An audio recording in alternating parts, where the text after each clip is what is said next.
এটাই হলো সেই মন্দির, প্রেম করে পালিয়ে বিয়ে করতে আসে। বন্ধুগণ সবাই এবার হ্যালো বলে দাও।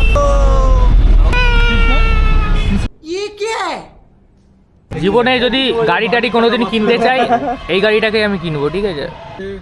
গাড়িতে না আছে চাকা, না থাকবে হাওয়া দেওয়ার সমস্যা, না হবে লিক হওয়ার মতো ভয়। চলো না।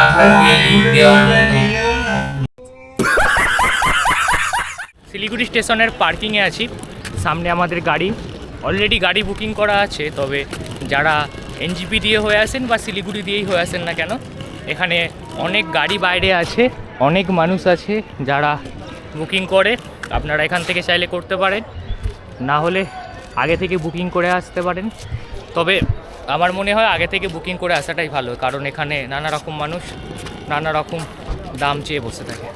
প্রথমেই ঘন জঙ্গল এবং সেটা পেরিয়ে পাহাড়ি রাস্তা, এবং তার সাথেই বাঁদিকে আবার কখনো কখনো ডান দিকে তিস্তা নদী। এই নিয়েই শুরু হলো আমাদের যাত্রাপথ।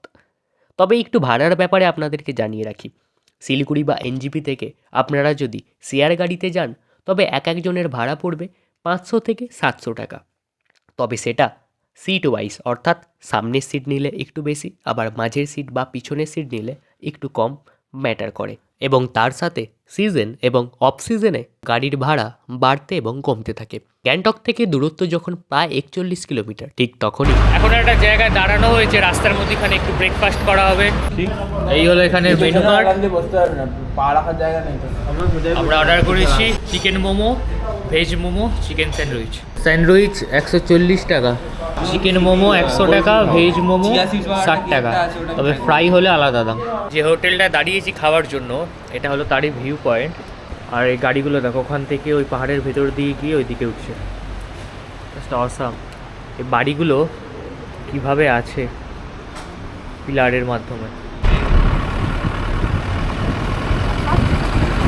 সেখান থেকে কিছুটা দূর যেতে না যেতেই তিস্তার বুকে কিছুদিন আগে আসা হরপা বানের ভয়ঙ্কর ফলাফল আমাদের চোখের সামনে। সেখান থেকেই এই ব্রিজ ক্রস করার ফলেই সিকিম আমাদেরকে ওয়েলকাম জানালো। আমরা পশ্চিমবঙ্গ ছেড়ে সিকিম রাজ্যে প্রবেশ করলাম।